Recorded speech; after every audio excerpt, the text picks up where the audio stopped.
Good afternoon. Today, I would like to discuss a subject that has been brought to my attention by some of my esteemed peers. For you see, I have witnessed many times upon the interwebs that people justify actions and cruel words to people by saying that this person who perhaps may exhibit some undesirable comportment may be stopped by the application of harsh language and personal insults. They say that the elimination of this individual from a social sphere is a net positive for society, and that they have little regard for whether or not the things that they are saying cause collateral damage to individuals. I would like to elucidate several arguments in address to this point. The first of which is that it is impossible to speak unkindly and uncouthly of another human being without subscribing to some form of bigotry. Secondly, in terms of utility, whether or not an insult is of a bigoted nature pertaining to a particular group of individuals matters little. What matters is the harm that is caused, which is there regardless.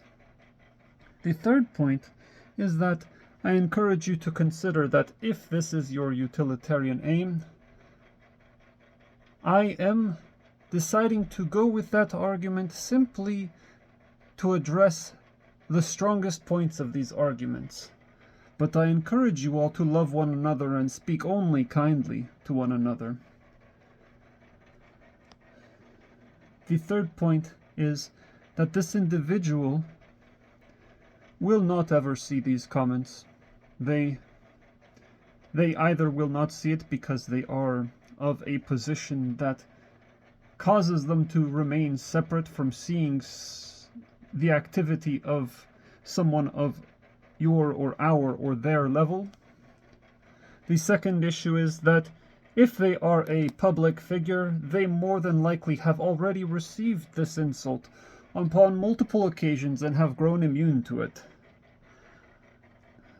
The fifth reason is that people are generally very immune to direct insults. Much more harm is caused when people witness other people being insulted and then see their own flaws and weaknesses reflected upon themselves, being projected upon a hapless fellow human being and being rebuked by the whole of society. I suggest to you,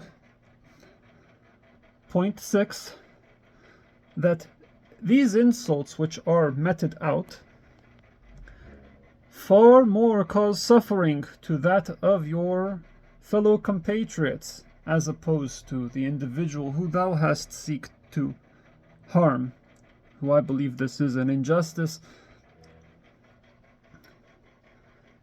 The seventh point is, if you insult someone, as I have alluded earlier, there is always an element to bigotry. And if the purpose of this insult is to cause that person to reclude from depression and isolation, and therefore recede from a political or social sphere, then it is far more effective, arguing the utilitarian perspective, to simply insult and affect everyone in the same way, since we discussed earlier that people are of a temperament that is immune to direct insults, but far weaker when they experience other people being insulted. So in order for this insult to actually reach the intended target, it must be the equivalent of a nuclear weapon or a nuclear bomb in order to actually reach that person in its effect. It requires a fanatical zeal in that particular area of bigotry in order to actually reach the intended target.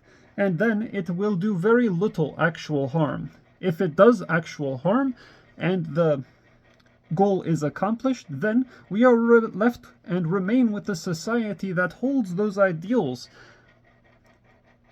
as acceptable behavior. And I say that we have done little to end the behavior that we wish to have removed.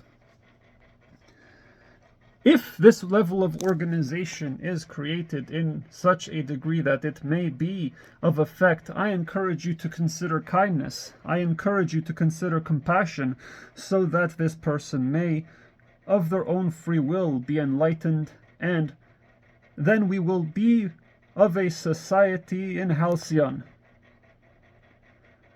I pray that you will consider this. Please be well, please be safe. Thank you all for watching, and God bless you all. I love you.